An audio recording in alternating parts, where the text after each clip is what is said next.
Welcome to the Mary Mac Show, where we will be talking about your feelings, experiences, and pain following the death of a loved one.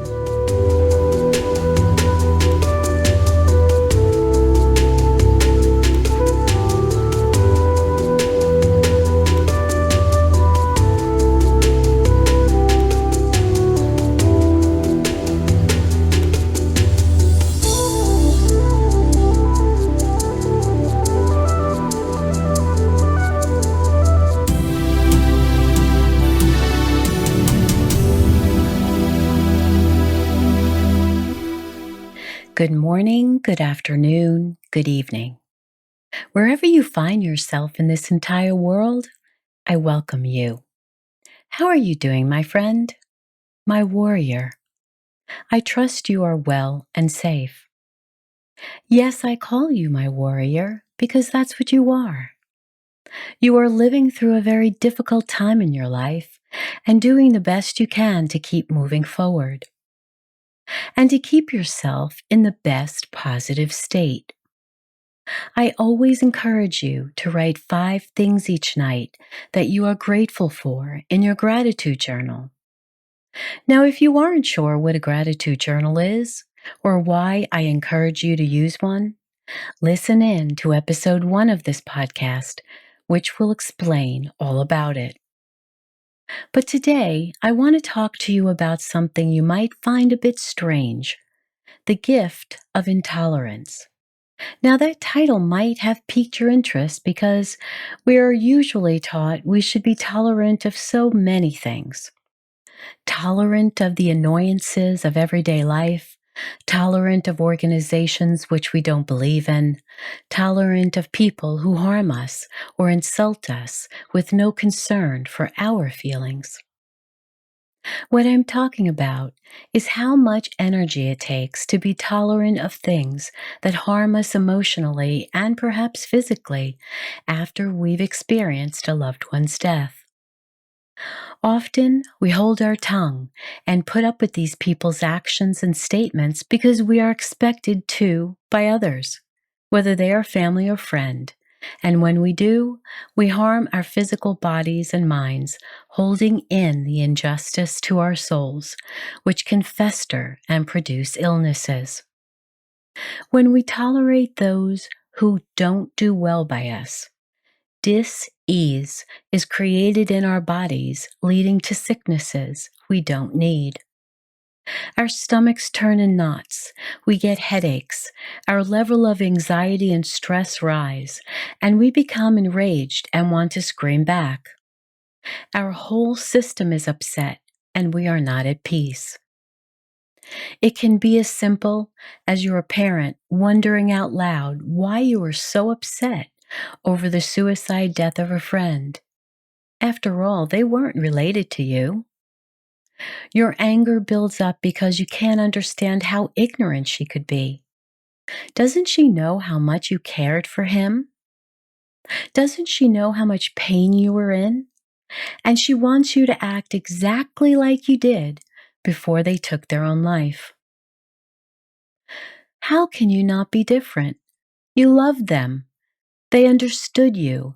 And now you are left trying to understand why they would do such a thing and leave all their family and friends devastated from that one final act. Maybe your mother and father are telling you to start dating after the death of your wife. After all, you can't be isolated. You have to get out there and find someone to help you raise your children. And even though your mom dare say it, what she's really implying is she can't be your surrogate wife forever, living in your home, cooking your meals, cleaning your house, and raising your kids. Yes, she's very sorry for all this that you've endured, but she has a life of her own too, doesn't she? That she must get back to. Or the child who has now buried both parents, and she feels somewhat lost because there is no home base now. The home she grew up in is now sold. And most people think that is all part of life. At some point, we will lose both our parents, but it doesn't make it any easier. Some of us are fortunate to have our parents well into their latter years, 70s, 80s, even 90s, and that still comes with additional responsibilities, sometimes of caring for them. Some lose our parents very young, and we yearn for the full family we feel we were entitled to. After all, many of our cousins and friends still have an intact family, but not us. And when holidays come, we either go to our relatives' homes and feel the loss, especially when watching our aunts, uncles, and cousins exchanging presents and interacting with one another. And you aren't. There's really no one to deeply interact with. It's kind of a superficial connection now. And sometimes it can be as simple as what someone, with whom we have no connection, might say that jars you and makes you decide you won't take on additional pain. Like when, just a few weeks after I returned to work after Angela's murder, I was in the bathroom and two girls were fussing about which color blouse to wear that weekend for a certain party. I remember listening to this back and forth, and thinking, is that the most important thing in your life that you have to worry about or be concerned about? I was incensed. Here I was, dealing with so much. My former husband was home under the sheets, unable to work. His children were falling apart. I was working in a company where the partners were less than sympathetic, and that's to say it mildly. And all these girls could do was wonder whether the yellow or orange blouse was suitable for a party. There were no parties in my life at that time, none whatsoever. Now, while I didn't say anything to them, I let that fester inside and tried to act nice and not look affected. But what they didn't know was while they were having this entire conversation at the sinks, I was crying in the stall. Because to me, this was frivolous. It was irrelevant. It was stupid. And for them, it was all normal. They obviously never had anything seriously happen in their lives. And here I was with the weight on my shoulders. So I wanted to discuss this with you because there is no need to tolerate anything when you are in so much pain. It may take a little while, but you will get your courage back. If you are dealing with people in your life who were once considered friends, and now they don't have the compassion toward you that you thought they should or would, it's time to distance yourself from them. They may have other agendas that aren't yours or can't be yours because your emotional pain is paramount now. You don't have strength to go partying or strength to join this or that group. You only have enough strength to fulfill your daily obligations to yourself and perhaps your children. You don't have the desire to save the world because your key ambition now is saving yourself from all the pain you feel. You don't want to hang out with people whose judgment you don't agree with. And there is nothing wrong with that. At this point in life, you need to consider yourself first. Distancing yourself geographically or online might be necessary. Because when you are grieving, you need to focus on your own life. You need to focus on what will bring you peace, joy, and calm. There may be people in your world who you were the counselor for, and they still think that you have the strength and energy to help them. But right now, you do not. There is a part of you which may seem quite fragile. That's the word I used to use when everything and everybody around me expected just too much of me, and I felt totally misunderstood. I felt fragile, delicate, like I could only take so much more. When we feel like this, we don't have the strength to be tolerant. Yes, people expect it, but we can't deal with it now. And we just have to back away from those who don't understand us. And all of this is okay. There are always going to be people who insist and demand we see life their way, that we get better quicker than we can, that we go back to work quicker than we can, that we engage with them quicker than we can. And consequently, we may lose friends along the way, and that's perfectly fine. Sometimes we lose friends from the moment of our loved one's death because grief is messy and they aren't mature enough to see you in sorrow and pain. But one day they may grow up when death knocks at their doorstep. And perhaps then they will better understand how difficult it is for you now. But if those friends and relatives leave you, don't worry about it. There will be other friends who take their place. Friends you meet at a bereavement support group who completely understand what you're going through. Neighbors whom you really never knew, only saw in the hallway or down the block, and they hear about your sorrow and now check in on you from time to time and bring you meals or offer for you to come over and share a meal with them at their home. Life is really strange sometimes, and definitely while grieving. So be conscious of the people in your life and what they are offering you. If they are on a crusade of their own and you don't have the strength or desire, you need to become intolerant. Intolerant to blending in, intolerant to what others say, intolerant to what they expect from you. You need to be selfish now, as selfish as you can be. You need to take the time for yourself, quiet time, alone time. Stress can build up easily, and you must give yourself peaceful time so you can grieve and remember your loved one. All those people who have their agendas don't serve you. Let them be. Introduce people into your life who love you and care for you and want the best for you. Because people with agendas only focus on their issues and themselves. They can't give when all they want is to take. Be kind to yourself. Know that selfishness right now is paramount for your wellness. Love yourself and let others who are true love you back. Do what you can to have a calm soul. Meditate, pray. Allow only loving people into your life. You deserve that. So who in your life have you felt you needed to tolerate? An in-law, a parent, a sibling, a child? Have they made you feel guilty concerning the death of your beloved? Made you feel less than now that you are not coupled, choosing not to invite you to gatherings without a husband?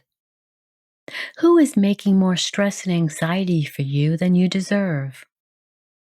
I believe it is in our best interest to eliminate these folks from our lives. Next time they want to engage with you in person or online, simply decide to take a step back and disengage. A little at first, then perhaps altogether, based upon the level of emotional abuse they are trying to inflict on you. And as time goes on, keep pulling back and back further and declining their invitations or their notes so that you can live a very peaceful life. There are just some people who will continue to eat at us, and there is absolutely no need to tolerate such abuse from anyone, especially when you are going through the grieving process and need all the energy and strength to just take care of yourself. When we are little, we are basically taught that we have to put up with everyone's nonsense because it was the respectful thing to do. But I'm here to tell you that at this point in your life, with all you're going through, you do not need to be doing anything of the sort. Choose who you will spend time with wisely. Don't be bullied into having to spend time with anyone who does not have your best interest at heart. There is absolutely no need to be tolerant of anyone who is not good to you. There is no need for you to accept invitations to places you do not wish to attend. In the beginning of your grief, you probably think that you have to put up with all this bullying from others, but that is the farthest thing from the truth. As you grow wiser and stronger, you will realize that this is your time of need and you don't have to put up with this. There is absolutely no reason to feel guilty about being intolerant.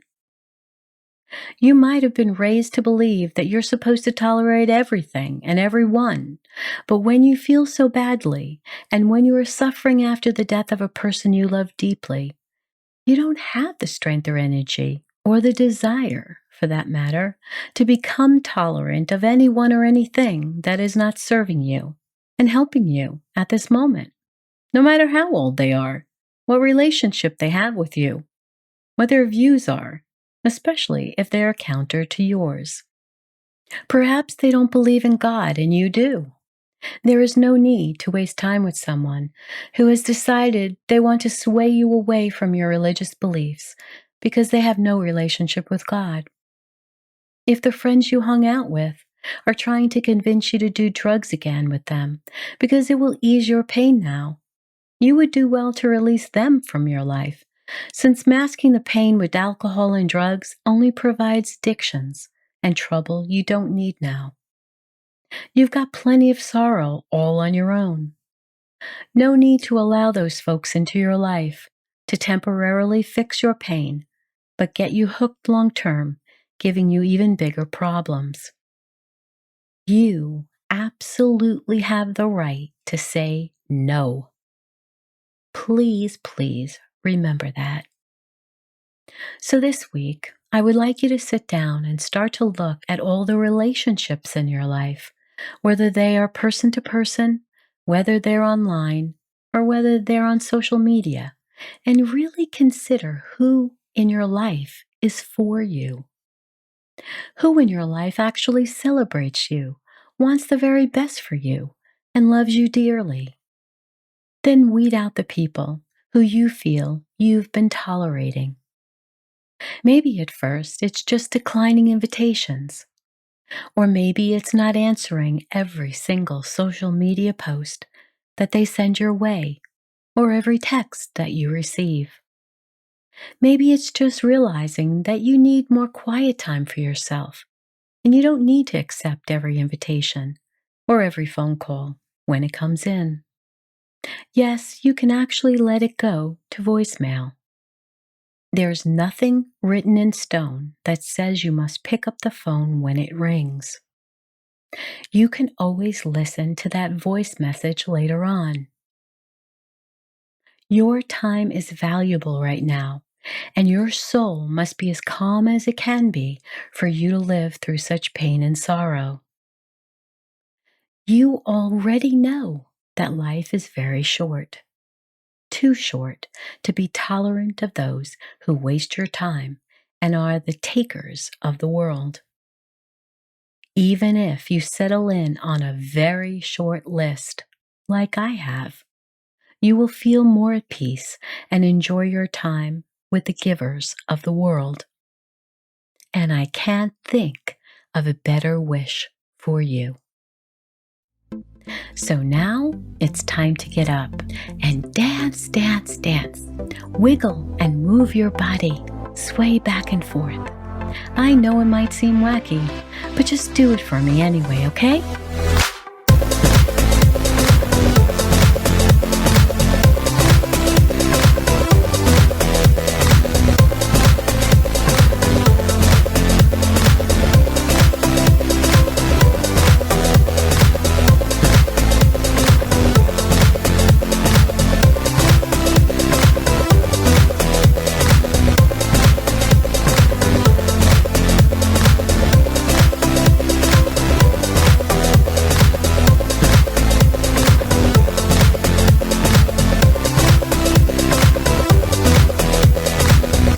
Thanks so much for listening in today. Remember to write 5 things in your journal each night that you are grateful for. Visit my website, marymac.info, for your free book. Please subscribe, rate, and review my podcast wherever you've listened to me, and do share it with those who might benefit from it also. And as always, remember to be happy because you deserve to. I'll speak to you again soon.